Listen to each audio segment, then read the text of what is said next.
when we learn different things in our oral culture, there's songs attached to it. So those songs are your certification to that knowledge. But the thing I always tell people is that we can all, anybody can sing and anybody can drum. It's just depending where you are, you just have to follow protocol and procedure, or learn from that elder, whether it's a male or female elder, and get those teachings and continue on. But always to have fun with it, not to get too serious around it. Even in our most extreme situations and ceremonies, we always make sure to have laughter and fun, because that's the healing part of it all. Our drum plays such a big role, and our songs play a big role in those teachings and learnings. And the drum is our instrument that we use to project song, to create vibration. And vibration is healing. It's one of our teachings as you go along in life, that how important vibration is, because everything vibrates at a certain level.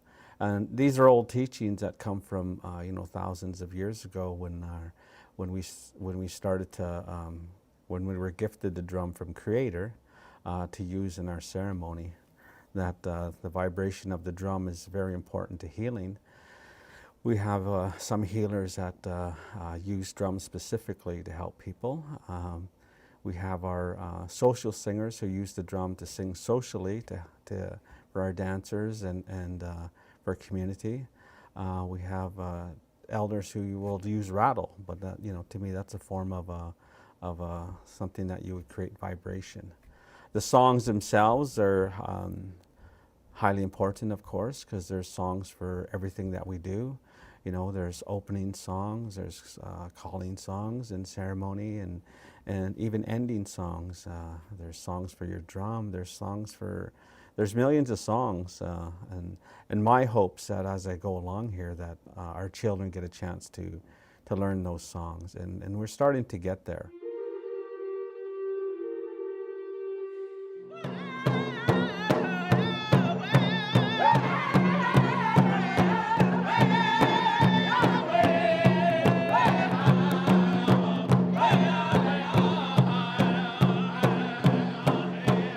As a Native American, the drum beat represents our heartbeat and, our connection with Mother Earth. Joaquin Rojas says drums are sacred.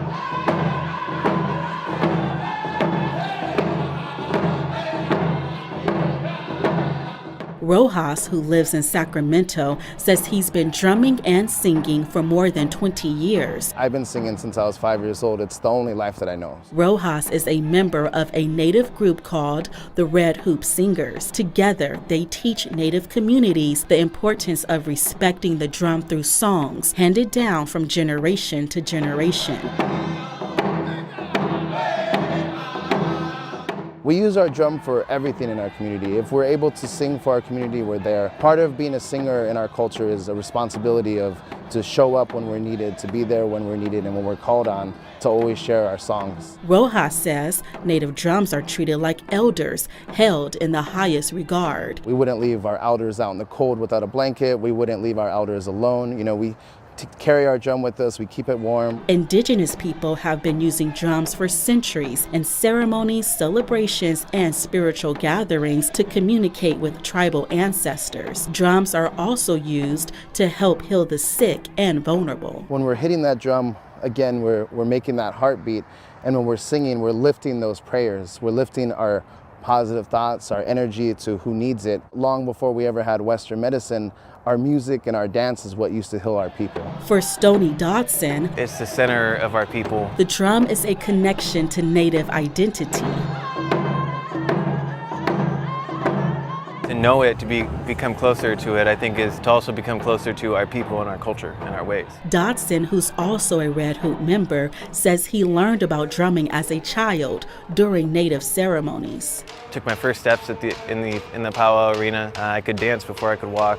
I could sing before I could talk. Dodson says drumming also saved his life. It's been there for me in times where I needed something to heal me, I needed something to turn to that was positive. There are all sorts of native drums, like hand, powwow, sweat, and water, each with a specific size and purpose. There are hand drums that are used for a ceremony called round dance. There's big powwow drums where a large number of people will be sitting around the drum. And then there are small handheld drums that we use for sweat. Water drums are used in peyote meetings that happen a lot in the southwest regions. Both Dodson and Rojas say the drum continues to be a cultural lifeline for Native people and their communities. It always feels good in healing, not just for what the drum does for us, but for what the people around us, does for us and what it continues to do. It gives us an outlet for the youth, especially being in a city like Sacramento.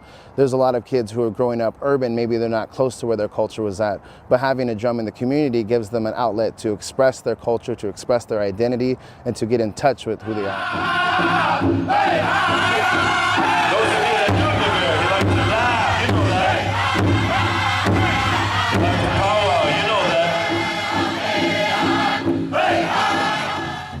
It's always been told, seek and you shall find, just how it is in the Bible. That's what we're doing here. We're seeking something good, not just for ourselves, but like for you our non-native people, to kind of educate you to knowing that we really take care of this drum and we hold it highly respected. We're told by the old people that to take care of this drum, it'll take care of you. It's like going to church and you come here and you sit down and you pray to God, the Creator, that whatever we're going to sing, He's in control, not us as a singer. We put a lot of exertion into our music because we're searching for something. And when you ask God to be with us, because we want to bring that power, His power in this drum. We can never out-sing this drum. That's always been told us. It's always going to be there and it's going to sing. You got to follow it. And that's what we try to do today, that we follow it. Whatever He wants us to do, we'll go with it. And that's why we put a lot of exertion to our music, because there's feeling. Like there's a lot of feeling and a lot of it's never ending. It's like life. It's never ending. A lot of people say when you go in the spirit world, that's forever. Life is eternal. It's an eternal thing. But what we're doing right now is temporary. And when we go to God, we're going to sit there and, what did you do for me? Well, I'm going to explain this to you. This circle of life, it's always an ongoing thing. That's why you see circles. It's an ongoing for the next generation to come and the next generation beyond. And here we are today, we're doing the same thing and trying to do the best we can to uphold the teachings, to give it back to the arena, to the circle, because there's other life that's going to come and partake in this. And that's why we say the life is eternal. For those of you not familiar with Native music, perhaps I can share some information which will help you appreciate our songs just a little bit better. Almost every single tribe have or had traditional songs in our native languages. However, the majority of American Indian songs do not contain any language. In the place of language are what are called vocables. Now, a vocable by definition is a word with no meaning. And a song that you may be familiar with that contains vocables goes something like this. La la la la la la la la la. Well, fas and las are words with no meaning, which are what vocables are. But when they're put in proper order, you perhaps recognize them as part of a Christmas song. Well, our native songs are similar to this, but you're not going to hear fas and las. Instead, you're going to hear hey-yas and hey-os. But when we put these hey-yas and hey-os in proper order, we recognize these as extremely meaningful songs that other native singers are able to sing along with as well. There is a term called a stereotype, and stereotypes affect mostly people of color, because what a stereotype is a generalized belief about an entire culture or group of people. As American Indians, we have many stereotypes associated with our different cultures. One of these stereotypes is a drum beat that we think all Indians do. And this drum beat sounds like this.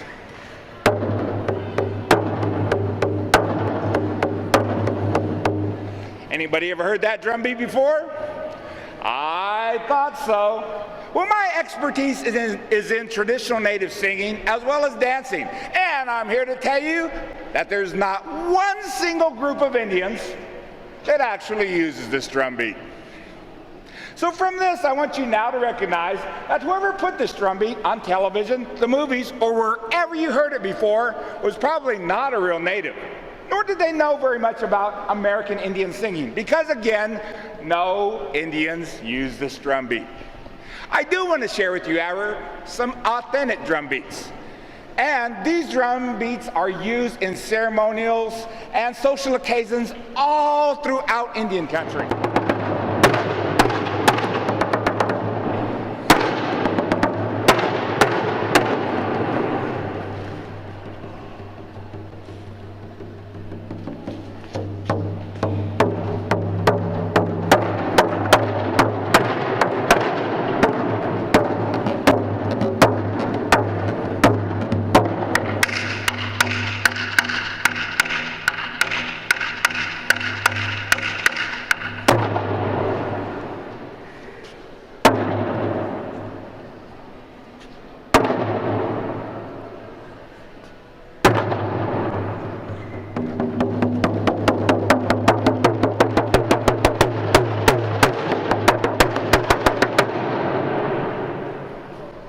The song I'm going to share with you at this time is used to determine singing excellence through competition.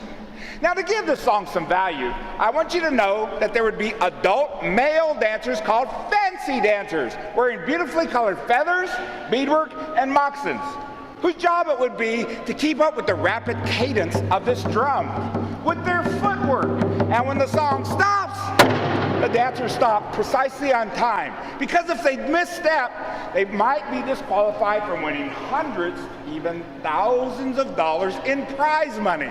So, with that introduction, please enjoy one of my very own compositions, which helped my singing group win a singing championship at the largest of all Indian celebrations called the Gathering of Nations.